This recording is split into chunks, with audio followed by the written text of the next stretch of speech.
Hoy en día, como sabéis, existen un sinfín de objetos que intentan copiar al objeto original. Y os he traído algunos aquí, porque algunos son copias descaradamente malas. Por ejemplo, me topaba con esta McDonald's. Sabéis a quién está imitando, ¿verdad? Creo que no os tengo que hacer esta pregunta. Esta conocida franquicia de comida rápida. No sé si quizás esta es mejor que la otra, pero esta es la imitación. También encontré este otro nombre de supermercado. Vamos a comprar al Carrefour, ¿verdad? Obviamente quiere decir Carrefour español, y creo que en este supermercado se puede comprar la crema de cacao Manuela en lugar de la Nutella, y creo que también tienen una sección de ropa deportiva donde por un módico precio te puedes comprar unas zapatillas de deporte Nike en lugar de las Nike. Esto ya para los que estéis puestos en zapatillas deportivas. O también un juego, es mi favorito, no es Super Mario Bros, sino Super Mariano. Super Mariano es un gran juego que no sé si funcionará cuando lo pongas en tu videoconsola, si la tienes, pero cualquiera puede identificar, ¿verdad? Es fácil, nos reímos porque identificamos estas imitaciones, pero en muchas ocasiones esto no es perceptible al ojo humano, y necesitamos verdaderos profesionales para distinguir. Por ejemplo, si tienes un negocio y te dan un billete falso, quizás sí lo puedas distinguir, pero una persona de a pie no lo tiene sencillo. Esto ocurre con billetes, con calzado, con accesorios, por ejemplo. ¿Cuál es el verdadero? No lo sé, realmente. Creo que es el de la derecha. Pero son imitaciones tan bien hechas que solo un profesional puede discernir, como en la siguiente foto, qué joya es la verdadera que le vas a comprar a tu esposa. ¿Cuál de estas comprarías sabiendo que es la de verdad? Es difícil discernir, ¿verdad? Bueno, la de verdad clarísimamente es esta. Todos habéis acertado. Pero aún, imagínate, si gastáramos una gran suma de dinero y tiempo, ¿verdad? Tiempo después, supiéramos que se trata de una imitación, nos llevaríamos un tremendo disgusto, y nuestra esposa también, con ese anillo que llevaba puesto. Pensaríamos, ¿cómo no me di cuenta antes de esto? ¿Cómo es que nadie me avisó de este fraude? Bueno, ¿y qué si te dijera que existe un fraude o un peligro infinitamente mayor que este? Y tiene que ver no con tu dinero, sino con tu alma. Me refiero al peligro de pensar que uno va al cielo, pero realmente sigue condenado. Esto es lo que Jesús está diciendo en este texto que acabamos de leer. Él confronta a los religiosos de la época, convencidos de que ellos son verdaderos hijos de Dios, pero que seguirán condenados si rechazan a Cristo. Por eso, en esta mañana, hermanos, desde este texto vamos a observar tres distintivos de un verdadero discípulo de Jesucristo. Y esos distintivos tienen que movernos a confiar en su salvación y a perseverar día tras día en Él. Vamos a ver el primer distintivo. El verdadero discípulo de Jesús, versículo 31, permanece en la palabra. Permanece en la palabra. Versículo 31, leamos, fíjate lo que dice el texto. Entonces Jesús decía a los judíos que habían creído en Él: si vosotros permanecéis en mi palabra, verdaderamente sois mis discípulos. El texto empieza con una conjunción, la conjunción entonces. Esto nos informa que Jesús ya ha venido hablando desde antes, hay un enlace con lo anterior, y es muy curioso que en el versículo justo antes, versículo 30, Juan nos deja una frase sorprendente. Mira lo que dice el versículo 30. Al hablar Jesús estas cosas, muchos creyeron en Él. ¿Por qué es sorprendente esta frase?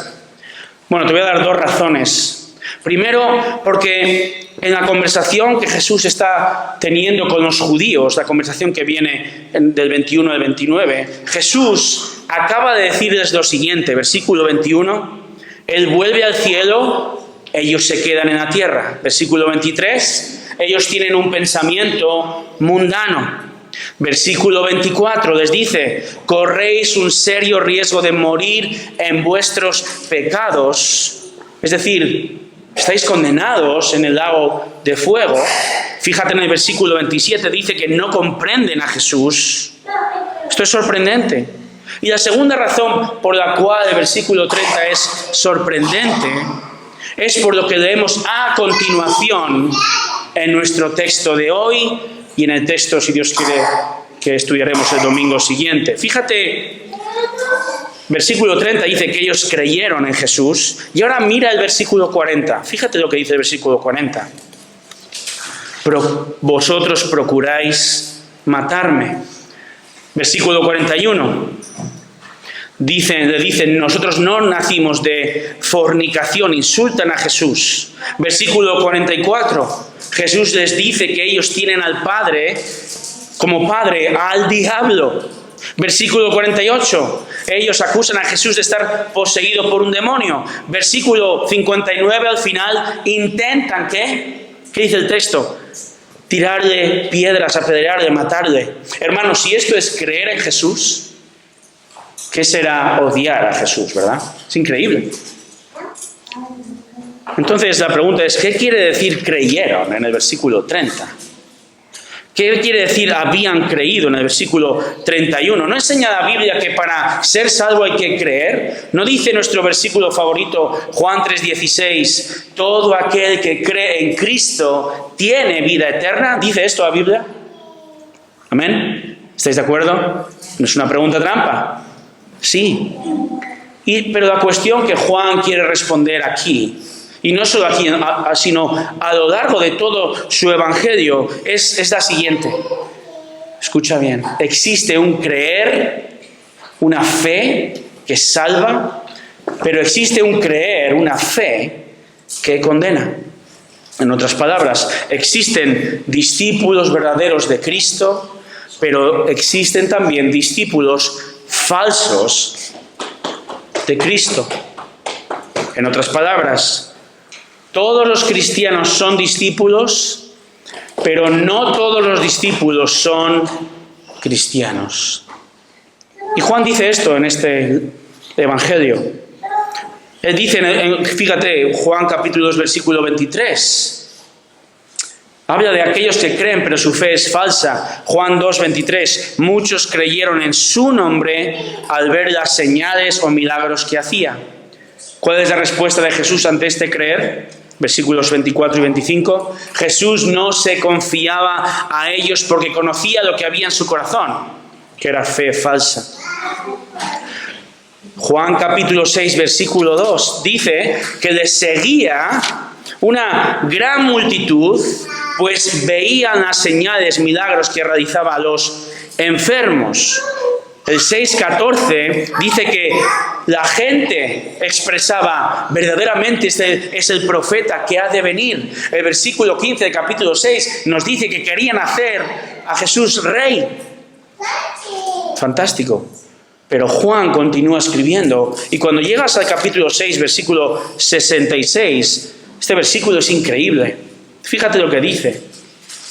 Como resultado de esto, de su enseñanza, muchos de sus, miradme bien, discípulos, dice Juan, se apartaron y ya no andaban con él. ¿Qué observamos? ¿Qué nos dice Juan? Observamos un creer, una fe y unos discípulos espurios, unos discípulos falsos, porque ellos creen un aspecto de Jesús. Creen lo que ellos quieren creer.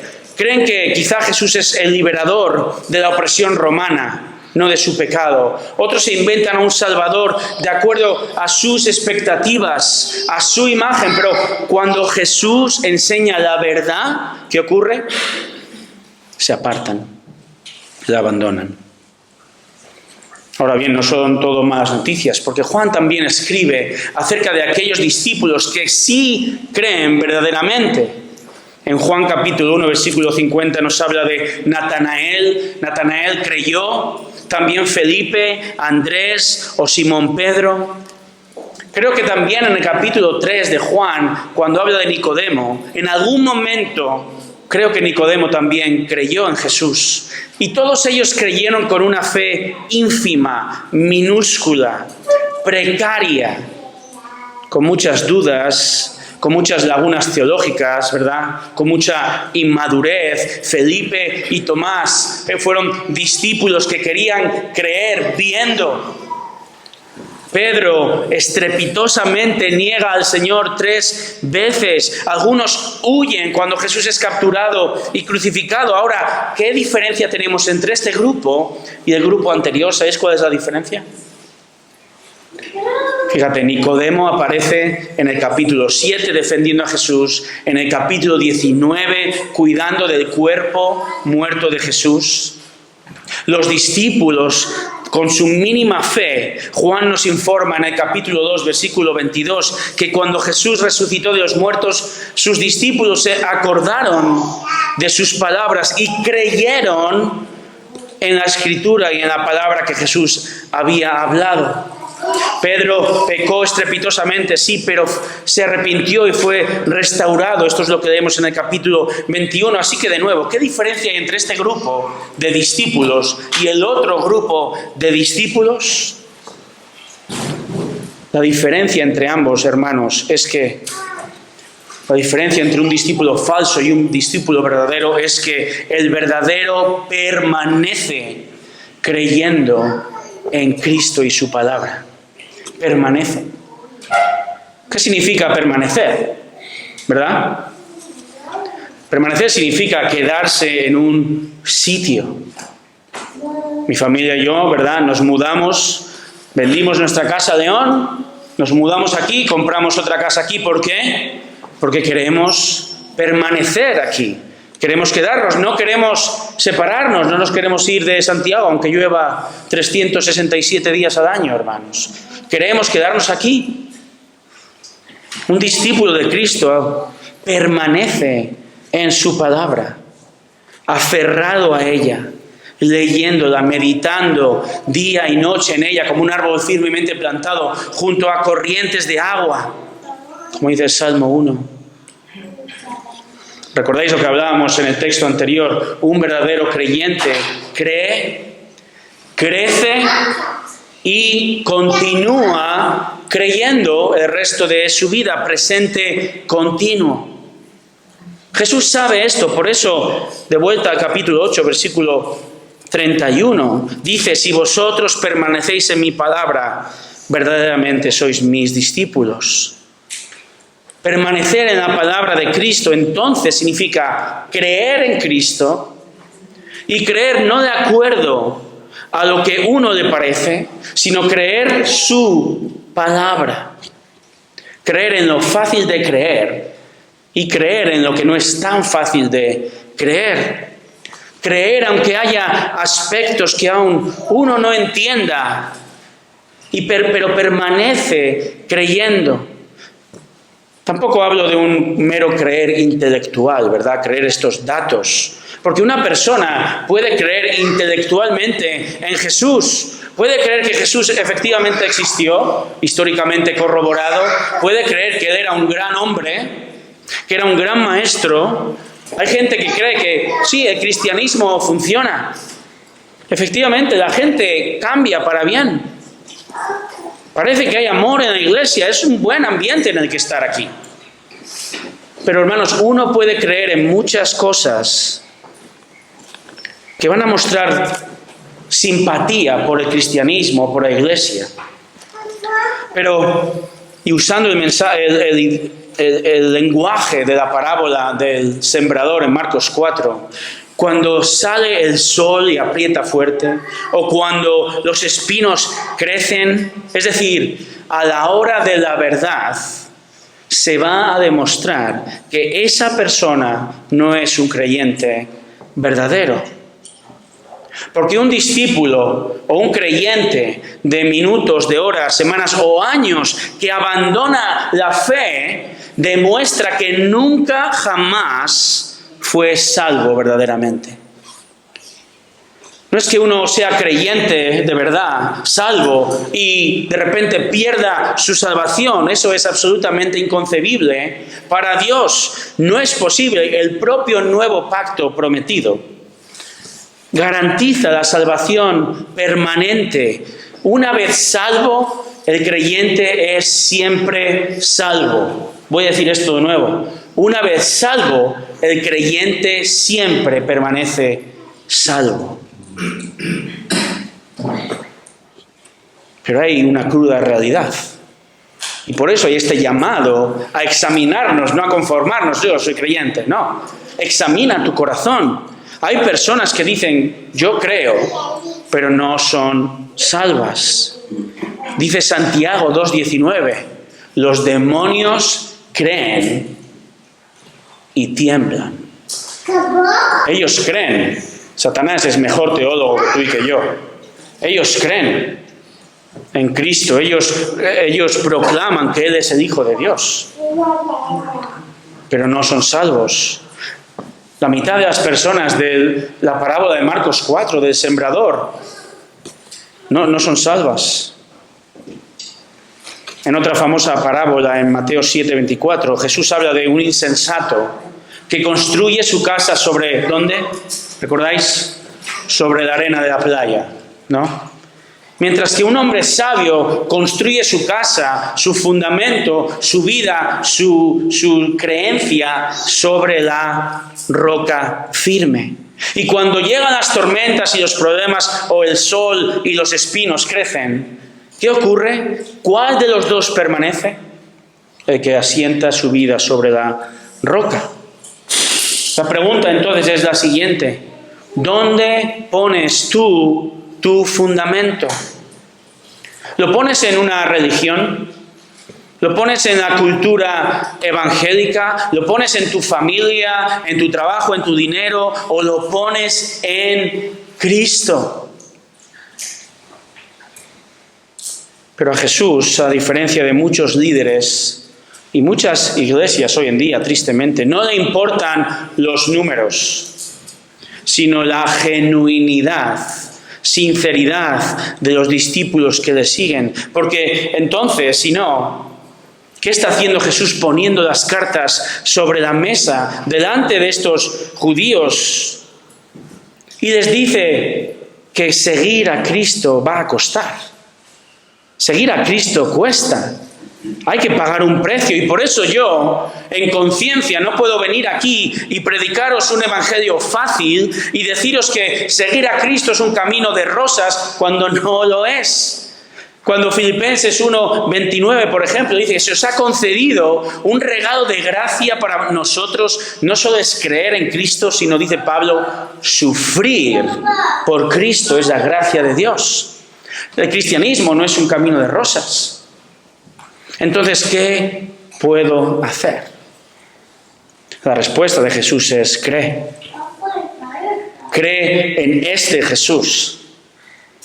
Cree en este Dios de la palabra. Cree en su palabra. Lee la palabra. Estúdiala. Vive la palabra, y que Dios tome las riendas de tu vida. Sé un discípulo constantemente, un seguidor día tras día que permanece en Cristo. Cree en Él y su palabra, ríndete a Él. Crece en tu fe desde la iglesia. Da fruto espiritual.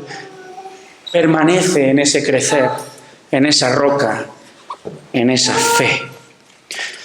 Hermanos, este es el primer distintivo de un verdadero discípulo de Jesús. Hay un segundo distintivo que vemos en el texto de un verdadero discípulo, que tiene que movernos a confiar en su salvación y perseverar. El segundo distintivo lo encontramos en la primera parte del versículo 32. Muy sencillo. Jesús dice: y conoceréis la verdad.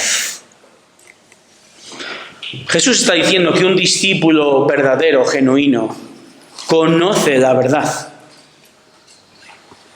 Esta pregunta Pilato se la hizo a Jesús. ¿Recordáis? Juan 18:38. Pilato le dice a Jesús, a la verdad encarnada, le dice: ¿qué es la verdad? ¿Recordáis? La verdad, hermanos, es que desde Génesis hasta el Apocalipsis tenemos la verdad revelada.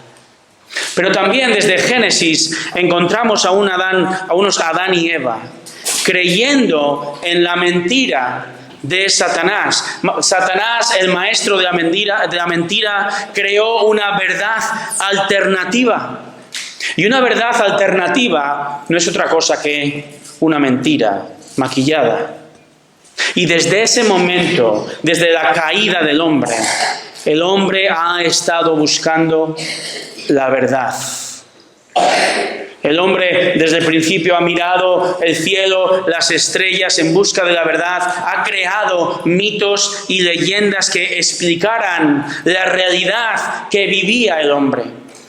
Encontramos en la filosofía griega, los que habéis estudiado filosofía, recordáis a Platón y su famoso mito de la caverna. Hay unas sombras que unos ven, pero estas sombras simplemente explican que nuestra percepción de la realidad no es lo mismo que la realidad en sí. El hombre ya filosofeando ha estado intentando conocer la verdad. Y el hombre ha continuado a lo largo de la historia buscando la verdad y saltamos al siglo XVIII y llega la época de la Ilustración. Y en la Ilustración el hombre se mira a sí mismo y el uso de su propia razón, de su intelecto, para, piensa él, descubrir y entender la verdad. Esto desemboca en un racionalismo. El racionalismo dice que la verdad es solo lo que se puede entender, que desemboca en un empirismo científico que dice que la verdad es aquello que se puede observar y probar científicamente. Eso es la verdad. Hasta llegar a nuestros días, hermanos. Ya no sé cómo llamarnos. Postmodernismo, ¿verdad? La verdad ha dejado de existir. Ahora existe mi verdad, ¿verdad? Y mi verdad es diferente a tu verdad. De hecho, la verdad de hoy está fundamentada en las emociones personales. Esta semana leía de una chica, os prometo que lo leí. Ella publicaba en una conocida red social lo siguiente: me llamo Horus y soy un halcón de cola roja. Aunque tengo cuerpo de persona, me identifico como halcón. Estoy haciendo lo máximo posible para vivir resignada en este cuerpo humano. Y así se quedaba tan pancha. Yo puedo sentir, me puedo identificar como una mujer de color y nadie puede decirme nada porque esa es la verdad que yo siento, ¿verdad? El mundo ha dicho adiós a la verdad objetiva. Pero Jesús, hermanos, la Biblia tiene algo que decir. La Biblia dice que Dios es un Dios de verdad. Salmo 31:5. Él es abundante en verdad. Éxodo 34:6. Nos llama a ser guiados por su verdad. Salmo 25:5. Y ese Dios de verdad, dice Juan 1:14, se encarnó, se hizo hombre en la persona de Jesucristo, quien está lleno de gracia y verdad.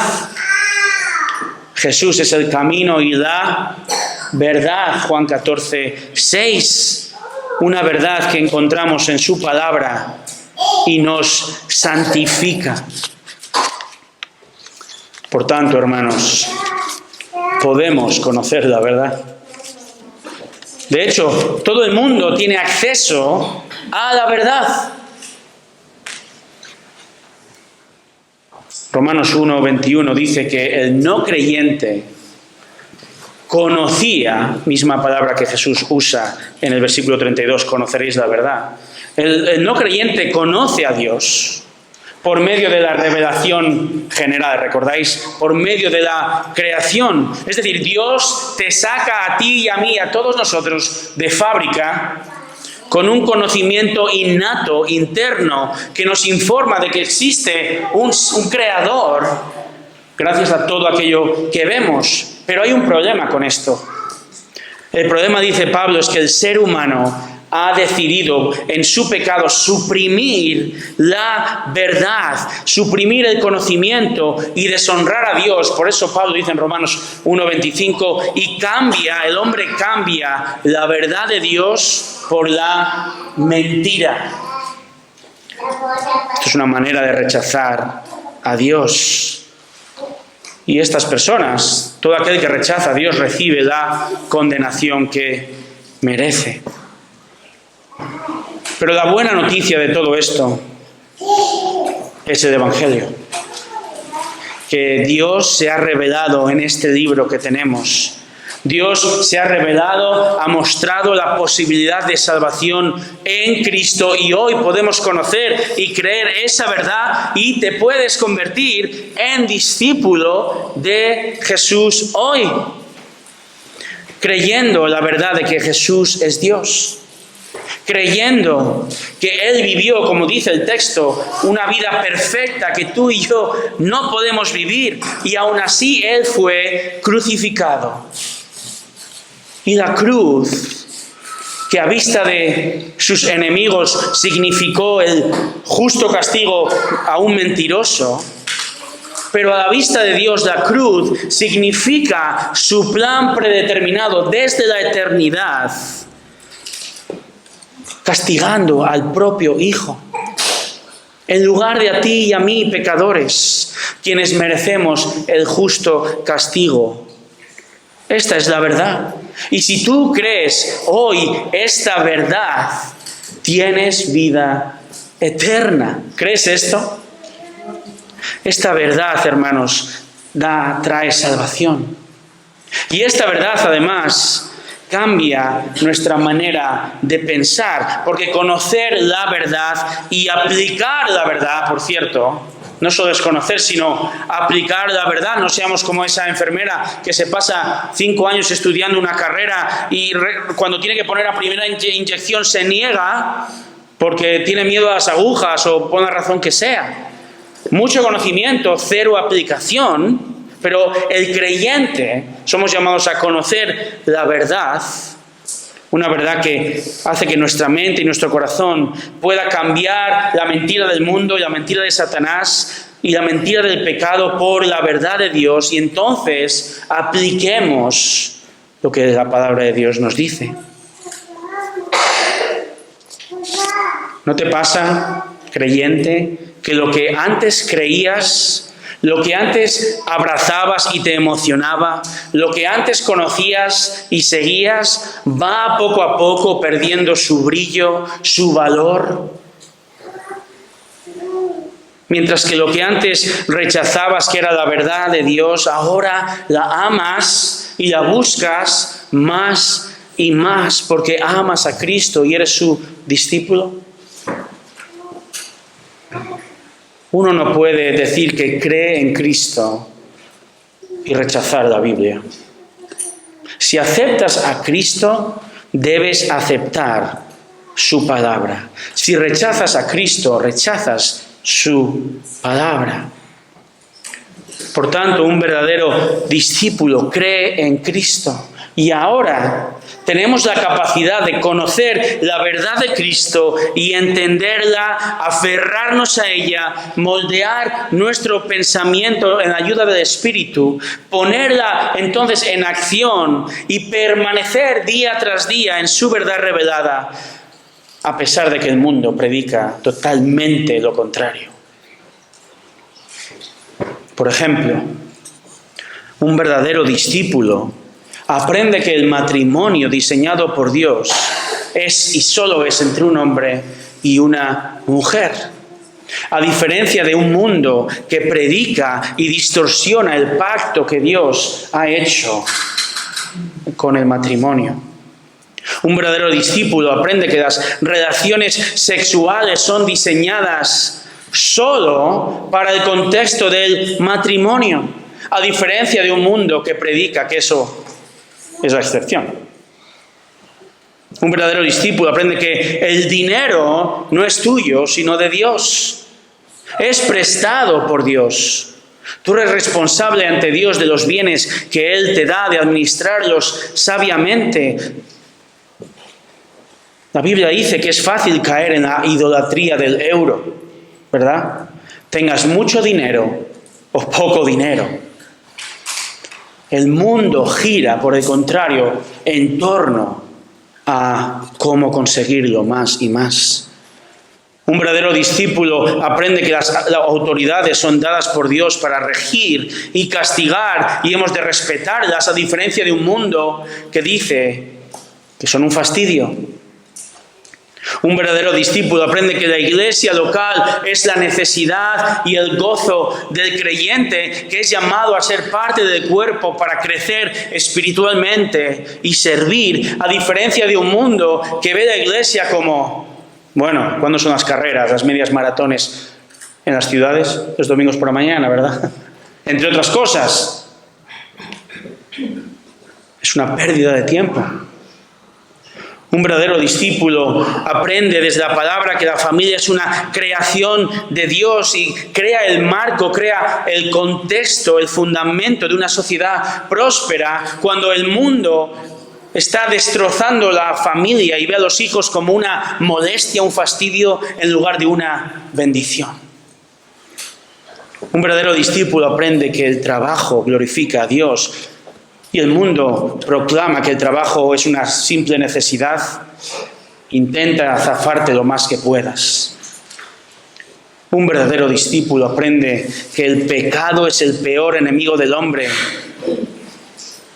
y que hemos de obedecer a Dios matando diariamente el pecado, a diferencia de un mundo que alimenta el monstruo del pecado y crea leyes e invierte millones para fomentarlo.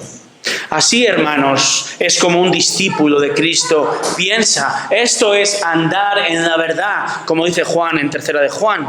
Así que, si eres discípulo de Cristo, Él te ha otorgado una mente ahora que puede comenzar a pensar, ser transformada a su imagen y entender, recibir, obedecer la verdad de la palabra de Dios y aplicarla. Solo si tienes esta convicción puedes perseverar, vivir, andar confiado día tras día, lucha tras lucha, pecado tras pecado, prueba tras prueba, llanto tras llanto. Confiados en que a pesar de la dureza de la vida, la palabra de Cristo que creemos es la llave a la libertad. No sé si alguna vez has jugado a un juego que se ha puesto tremendamente de moda en los últimos 15 años. Se llama Escape Room o la sala de escape. Bueno, te lo explico. Este juego, como digo, se puso de moda y consiste en encerrar a un grupo de jugadores en una habitación. Y estos jugadores deberán solucionar diferentes enigmas y rompecabezas de todo tipo para ir desenlazando la historia y conseguir finalmente escapar de esa habitación antes de que se cumpla una hora.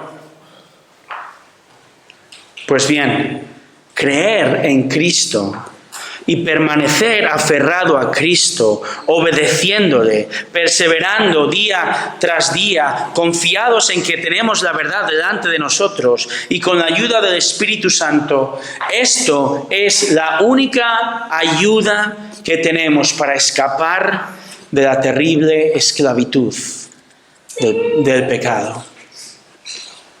Esto es lo que Jesús va a decir a continuación, lo cual supone el tercer distintivo de un verdadero discípulo de Cristo.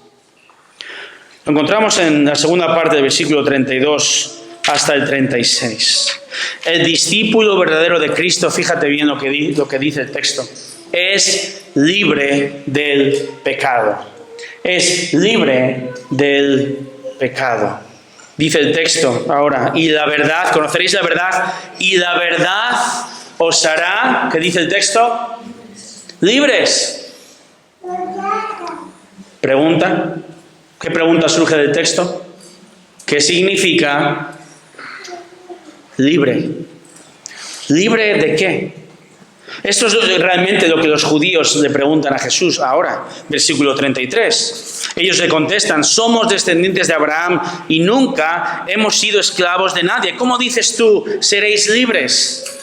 ¿Libres de qué?, dicen ellos. Nosotros somos judíos, somos descendientes de Abraham.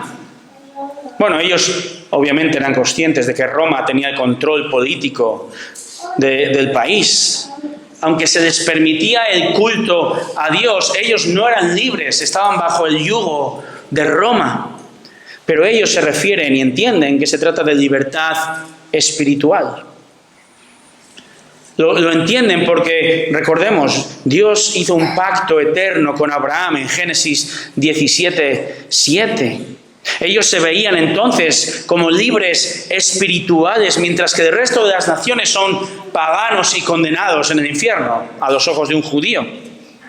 Pero ahora Jesús tiene algo muy diferente que decirles. Fíjate, versículos 34 al 36. Jesús le respondió: en verdad os digo que todo el que comete pecado es esclavo del pecado. Y el esclavo no queda en la casa para siempre, el Hijo sí permanece para siempre. Así que, si el Hijo os hace libres, seréis realmente libres. Jesús está expresando una verdad tremenda. Dice: todo aquel que comete pecado, dice el versículo 34, todo aquel que comete pecado, literalmente todo aquel que hace pecado, y habla en un presente continuo, todo aquel, dice Jesús, que se caracteriza por una vida de pecado, que peca una y otra vez, y Jesús está diciendo además implícitamente, y esa persona además se caracteriza porque no se arrepiente de su pecado, no busca arrepentimiento. ¿Cuál es la consecuencia de este estilo de vida, dice Jesús? Dice el texto, es, final del versículo 34, es esclavo del pecado. ¿No es irónico esto? El discípulo de Cristo vive aferrado, atado a Cristo y su palabra y no quiere despegarse de él, y esto es verdadera libertad. Mientras que el que piensa que es libre, el discípulo falso, que hace lo que quiere, realmente está atado a la cadena del pecado y no quiere despegarse de él. Y esa es la verdadera esclavitud. Este pasado lunes leía la noticia de un misionero americano liberado en el oeste de África. Y la noticia expresaba lo siguiente: tras 6 años cautivo, Jeff, se llamaba así, finalmente vuelve a casa con su esposa y su amada familia. Gloria a Dios. 6 años preso por un grupo terrorista es terrible. Ahora piensa en esto. Imagínate a este hombre diciendo: ¿se me ofrece libertad? Yo prefiero quedarme aquí preso. Pero por sorprendente y absurda que sea esta realidad, esto es lo que los judíos están diciendo a Jesús. Por eso Jesús les da un aviso, versículo 35. Solo un hijo permanece en la casa. El esclavo no permanece en la casa. ¿Qué quiere decir esto? Aunque en esta cultura los romanos consideraban a los esclavos prácticamente como miembros de la familia, la realidad es que los esclavos podrían ser vendidos. Eso no pasaba con un hijo. Un hijo nacía, crecía y permanecía en la familia, como ocurre hoy en día. Y Jesús está aquí aludiendo veladamente a una escena que los judíos conocían perfectamente. En Génesis 21, ¿recordáis? Ismael, hijo de una esclava de Abraham, fue echado de la casa, mientras Isaac, el hijo de la promesa, permanecía en el hogar. La pregunta que Jesús lanza a los judíos ahora es la siguiente: ¿eres como Ismael o eres como Isaac? Y esto para Jesús no se trata de genealogía física, sino de una relación espiritual con Dios. Por eso avisa: Si sois esclavos del pecado y queréis permanecer en este pecado, no pertenecéis a la familia de Dios. Recordamos, los judíos estaban convencidos de que eran libres porque eran hijos de Abraham, porque tenían un pasaporte judío. Pero Jesús dice, no, sois esclavos del pecado. De la misma manera hoy, la gente busca libertad. El lema mundial es: yo quiero hacer lo que quiero cuando quiero. Libertad para decidir. Libertad para actuar. Bueno, ¿no es fantástico? Vivimos en un país libre y damos gracias al Señor por ello. La cuestión entonces es que uno puede vivir en un país libre y ser esclavo del pecado. Y al contrario, uno puede vivir en la Corea del Norte más esclavista y ser espiritualmente libre en Cristo. Esto es lo que le ocurrió al famoso pastor John Bunyan. Este pastor inglés del siglo XVII fue enviado a prisión por predicar la palabra de Dios. Y para obtener su libertad solo tenía que prometer que no iba a predicar nunca más. ¿Sabéis lo que respondió a las autoridades? Si saliese hoy de prisión, proclamaría el Evangelio mañana con la ayuda de Dios. Y cada cierto tiempo se le ofrecía a John esta oportunidad de liberación. Si accedes a no predicar, serás libre. John Bunyan pasó 12 años en la cárcel, pero aún en prisión, fíjate lo que dijo: es un gozo para mí sufrir por la causa de Cristo. Aún entre rejas tengo verdadera libertad. Fue en prisión, precisamente, donde John escribió su famoso libro, El progreso del peregrino. Porque él entendía que Cristo, y no la sociedad, y no los muros, sino Cristo es el que da verdadera libertad, libertad espiritual aún encerrado en una prisión. Todo esto nos lleva a hacernos las dos últimas preguntas. ¿Libre de qué?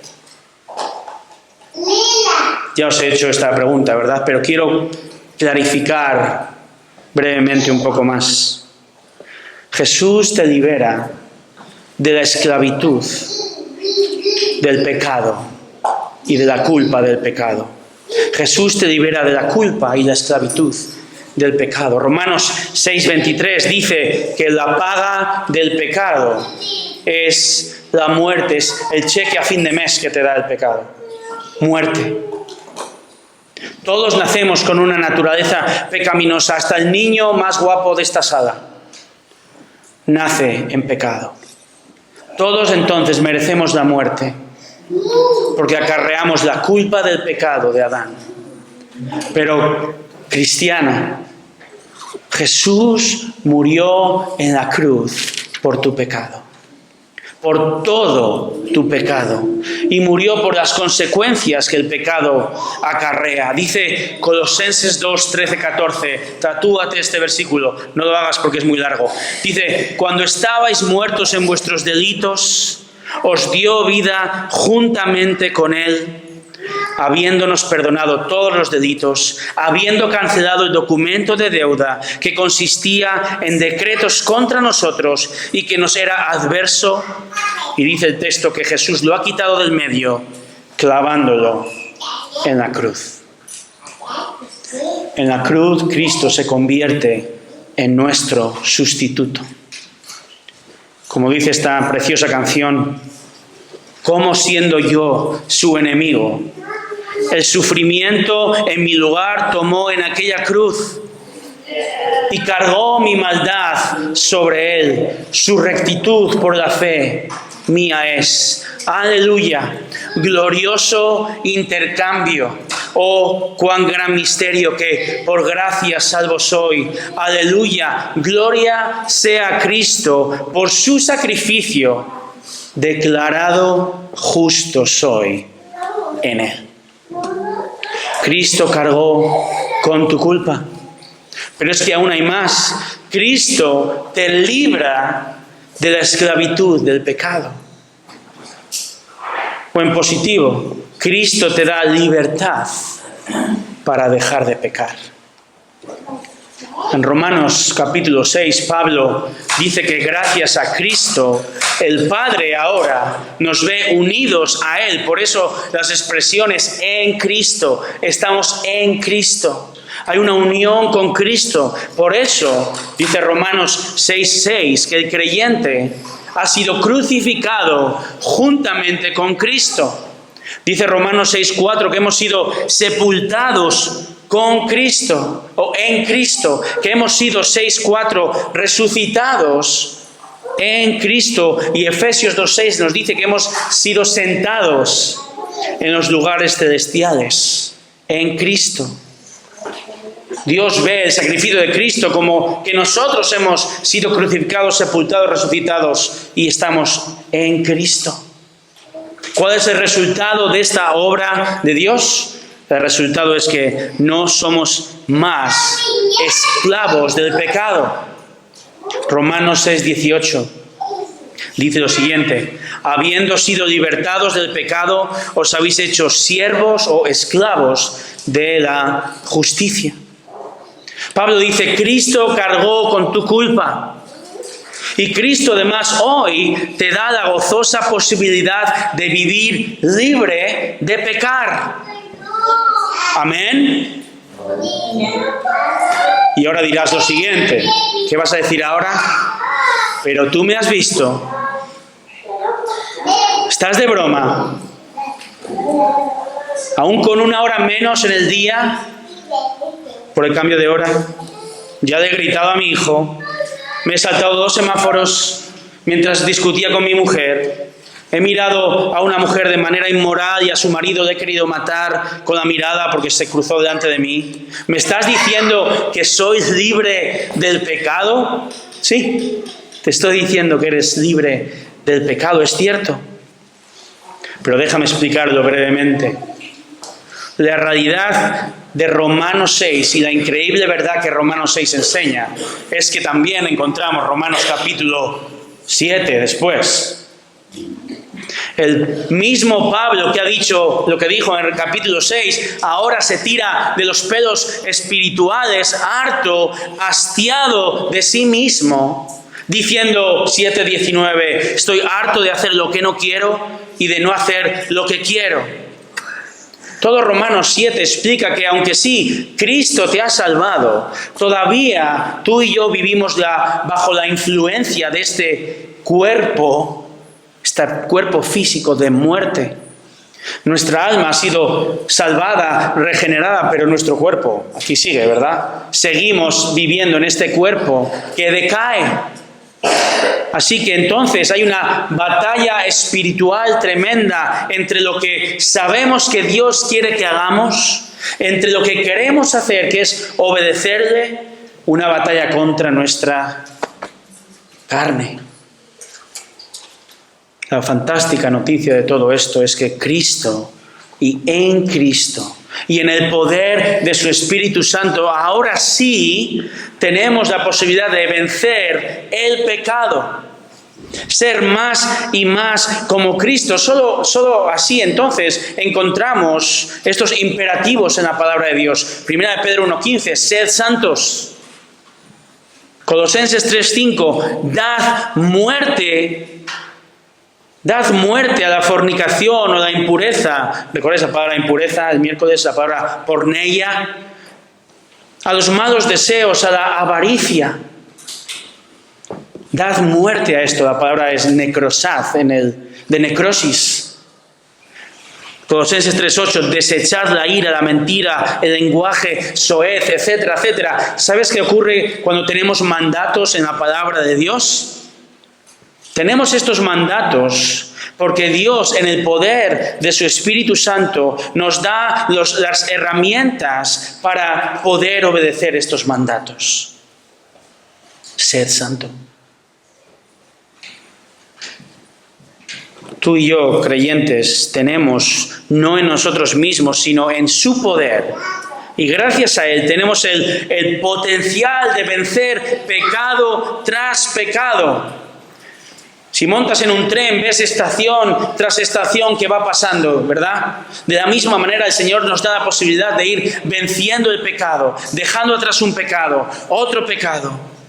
¿Recuerdas 1 Corintios 10:13? Bien entendido, está hablando precisamente de esto. Fíjate, Dios no permitirá que vosotros seáis tentados más allá de lo que podáis soportar, sino que con la tentación proveerá también la vía de escape a fin de que podáis resistir. Dios te da la posibilidad de resistir la tentación. ¿No es increíble esto? Y es una posibilidad real. Y todo esto, hermanos, nos lleva al principio del texto. ¿Cómo tener libertad para no pecar?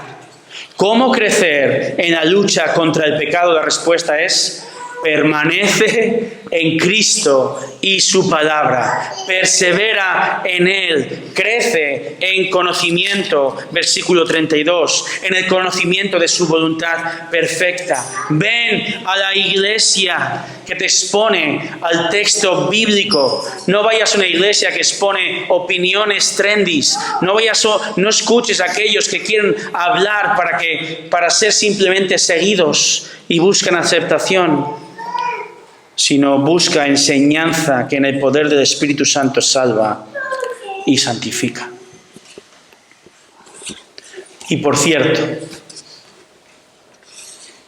recuerda que aunque sí, 1 Corintios nos dice que tenemos las herramientas para vencer, pero recuerda esto: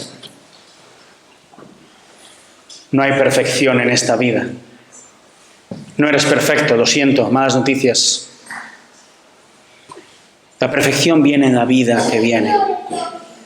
Así que cuando pequemos, y lo vamos a hacer antes de que acabe el día, ¿qué digo? Antes de la hora de comer probablemente, y te sientas como el mayor de los pecadores, como se sentía Pablo, recuerda Romanos 7, último versículo, 25. Gracias a Dios por Jesucristo nuestro Señor. Y recuerda Romanos 8:1. Por consiguiente, gracias a Cristo no hay condenación para los que están en Cristo.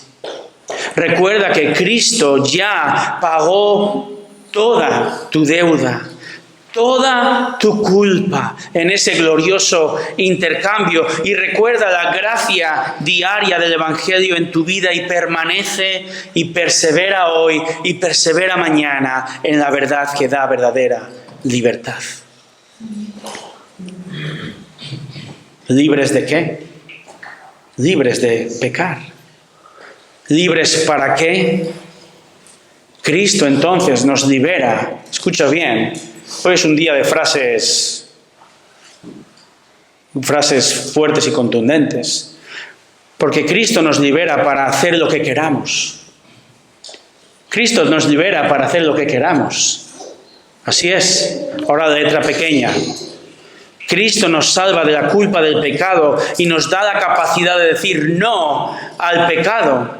Pero esa capacidad va a crecer siempre y cuando tú tomes la decisión de crecer espiritualmente en su palabra. ¿Recordáis Efesios 5:18? Nos llama, nos manda a ser llenos del Espíritu. Es decir, toma decisión diaria de leer la palabra y vivir la palabra. Eso es ser lleno del Espíritu Santo. Y cuanto más sabemos de lo que Dios quiere de nosotros, más vamos a querer obedecerle.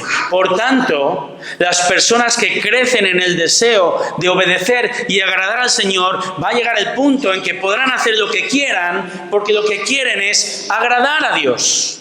Esto es lo que dice el Salmo 37:4. Pon tu deleite ¿en quién? En el Señor, y dice que Él te dará las peticiones de tu corazón. Lo sabemos bien. Wow, pide lo que quieras, Él te lo va a dar. Evangelio de la prosperidad, fantástico. No es así.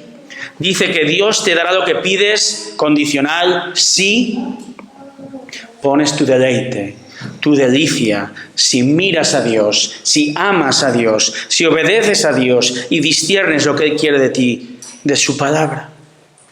Y cuando entonces tu pensamiento, tu mente está empapada de su voluntad y quieres agradarle, pensarás, amarás y desearás lo que Él desea. Por tanto, podrás ser libre para hacer lo que quieras, porque lo que quieres es seguir su voluntad. Y esto implica decir no al pecado y gozarnos en la libertad de decir sí a su voluntad. Y sus mandamientos dejan de ser un fastidio, como dice 1 de Juan. Así que la verdadera libertad no es la libertad de hacer lo que nos plazca, sino la libertad de hacer lo que a Dios le place. Esa es la libertad genuina, porque vivimos agradando a nuestro sabio y perfecto Salvador. Y el verdadero discípulo de Cristo quiere entonces obedecer y agradar al Maestro. Y quiere arrepentirse y pedirle perdón cuando pecamos, porque le amamos y queremos obedecerle y servirle. Y recibimos gracia constante.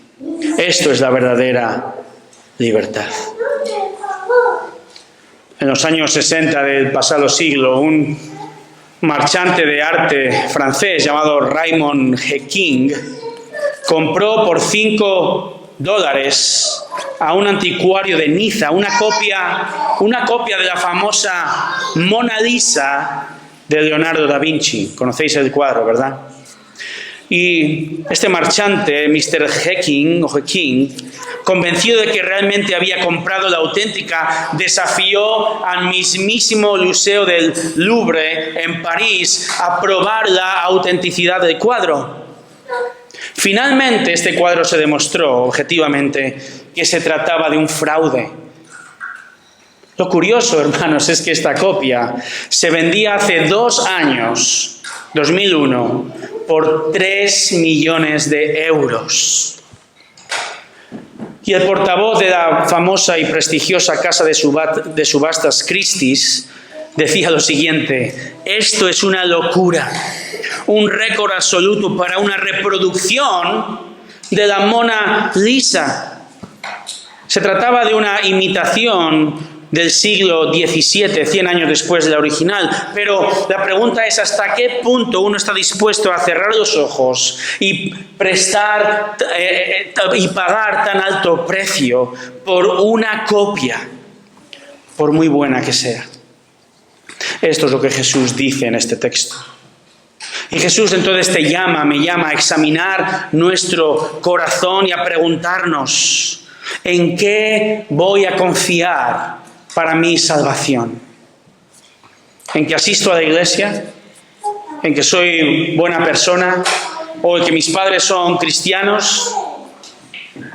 ¿O que me bauticé hace X años? ¿O que un día levanté la mano o fui al altar o acepté a Jesús en mi corazón? ¿En qué vas a confiar para estar seguro de tu salvación?